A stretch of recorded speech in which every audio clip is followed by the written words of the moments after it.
Hello friends, welcome to my channel.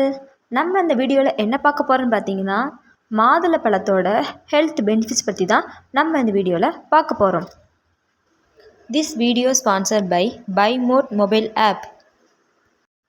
மாதுளை பழத்தில் பார்த்திங்கன்னா நிறையா ஹெல்த் பெனிஃபிட்ஸ் அதிகமாகவே இருக்குது. இது விட்டமின் சி, புரதம், பொட்டாசியம், பாஸ்பரஸு, கால்சியம் போன்ற ஏகப்பட்ட சத்துக்கள் இதில் அடங்கியுள்ளது. அதில் ஃபஸ்ட்டு ஹெல்த் பெனிஃபிட்ஸ் பார்க்கலாம். இது இருதயத்திற்கு ரொம்பவே நல்லது. ஏன்னா மாதுளம்பழத்தில் ஆன்டி ஆக்சிடென்ட் அதிகமாக இருக்கனால நம்ம இதயத்தை நல்லாவே பாதுகாக்கிறது. மேலும் இரத்த அளவை சீராக்கவும் பயன்படுகிறது. இதய துடிப்பை சீராக்கவும் இது நல்லாவே பயன்படுகிறது.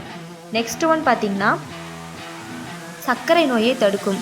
ஆமாங்க, இரத்த சர்க்கரை அளவை மெயின்டனாக கட்டுப்பாட்டுக்குள் வைப்பதற்கு இந்த மாதுளைப்பழம் மிகவும் பயன்படுகிறது. இதை தினமும் சாப்பிடுவதன் மூலம் இரத்த சர்க்கரையின் அளவை கட்டுப்பாட்டுக்குள் வைத்திருக்க பயன்படுகிறது. நெக்ஸ்ட் ஒன் பார்த்திங்கன்னா, இரத்த சோகை குணமாகும். மெயின் பார்த்திங்கன்னா அயன் டிஃபிஷியன்சி. நம்மளுக்கு ஆர்பிசி ப்ரொடக்ஷனை அதிகப்படுத்தி உடம்புல உள்ள இரத்த செல்களை அதிகப்படுத்தி இரத்த அளவையும் அதிகப்படுத்துறதுக்கு இந்த மாதுளப்பழம் முக்கிய பங்கு வகிக்கிறது. மேலும் இதனால தான் கர்ப்பிணி பெண்களுக்கு கண்டிப்பாக மாதுளப்பழத்தை எடுத்துக்க சொல்லுவாங்க. நெக்ஸ்ட் ஒன் பார்த்திங்கன்னா, சரும ஆரோக்கியத்திற்கு நல்லது. ஆமாங்க, இதில் விட்டமின் சி அதிகமாக இருக்கிறதுனால தோல் பளபளப்பாகவும் ஈரப்பதமாக வைப்பதற்கு இந்த மாதுளப்பழம் ரொம்பவே பயன்படுகிறது. மேலும் தோல் சுருக்கம் வராமல் இருக்கிறதுக்கும் நம்மளுக்கு பயன்படுகிறது. ஏஜ் ஆனாலும் நம்மளை சின்ன வயசாக காட்டுறதுக்கும் இது ரொம்பவே ஹெல்ப் பண்ணுது. நெக்ஸ்ட் ஒன் பார்த்திங்கன்னா, நோய் எதிர்ப்பு சக்தி அதிகரிக்கும். ஆமாம், இதில் விட்டமின் சி அதிகமாக இருக்கிறதுனால நோய் எதிர்ப்பு சக்தியை நம்ம உடலில் அதிகப்படுத்துகிறது. நோய் எதிர்ப்புக்குண்டான ஆன்டிபாடியை இது இந்த மாதுளைப்பழம் இயற்கையாகவே உருவாக்குகிறது. நெக்ஸ்ட் ஒன் பார்த்திங்கன்னா, பற்கள் ஆரோக்கியத்திற்கு நல்லது. ஃபஸ்ட்டே சொன்ன மாதிரி அந்த விட்டமின் சி அதிகமாக இருக்கிறதுனால இந்த ஸ்கர்வி, இந்த பல் சொத்தை, இந்த மாதிரி நோய் வராமல் தடுக்கிறதுக்கு இந்த மாதுளம்பழம் பயன்படுகிறது. இல்லை ஆன்டி ஆக்சிடென்ட், பொட்டாசியம், பாஸ்பரஸ் இருக்கிறதுனால, கால்சியமும் இருக்கிறதுனால பற்களுக்கு மிகவும் ஆரோக்கியமாக பயன்படுகிறது. நெக்ஸ்ட் பார்த்திங்கன்னா, செரிமானம் சீராகும்.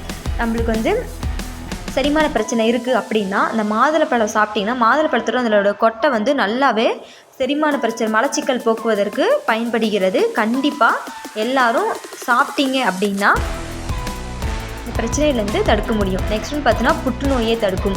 இதில் பாலிசாக்கரைடு மற்றும் ஆன்டி ஆக்சிடென்ட் அதிகமாக இருக்கிறதுனால மார்பக புற்றுநோய், மெயினாக பார்த்தீங்கன்னா மகளிருக்கு மார்பக புற்றுநோய் வராமல் தடுக்கிறதுக்கு முக்கிய பங்கு வகிக்கிறது. இந்த கொட்டையில் உள்ள இந்த மாதுளப்பழ கொட்டையில் உள்ள அவ்வளோ ஒரு சக்தி இந்த புற்றுநோயை எதிர்த்து போராடக்கூடிய ஆன்டிபாடியை உருவாக்குவதற்கு பயன்படுகிறது. நெக்ஸ்ட் ஒன் பார்த்திங்கன்னா, ஞாபக சக்தி அதிகரிக்கும். குழந்தைங்களுக்கு மறக்கிறாங்க, ஞாபக சக்தி நம்மளுக்கே வயசானா கம்மியாகுதுன்னு பார்த்திங்கன்னா, நம்ம டெய்லியும் வீக்லி ஒன்ஸாவது இந்த மாதுளம்பழம் சாப்பிட்றது மூலம் நம்ம ஞாபக சக்தியை தக்க வச்சுக்க முடியும். நெக்ஸ்ட் பெண்களுக்கு நல்லது. ஃபஸ்ட்டு சொன்ன மாதிரி கர்ப்பிணி பெண்களுக்கு கண்டிப்பாக மாதுளம்பழம் சாப்பிட்றது மூலம் இந்த ரத்த அளவு மெயின்டைன் ஆகிறதுக்கு பயன்படுகிறது. தேங்க்ஸ். இந்த வீடியோ மூலம் மாதுளம்பழத்தோட ஹெல்த் பெனிஃபிட்ஸ் பற்றி நம்ம தெரிஞ்சுக்கிட்டோம். தேங்க்ஸ் ஃபார் வாட்சிங்.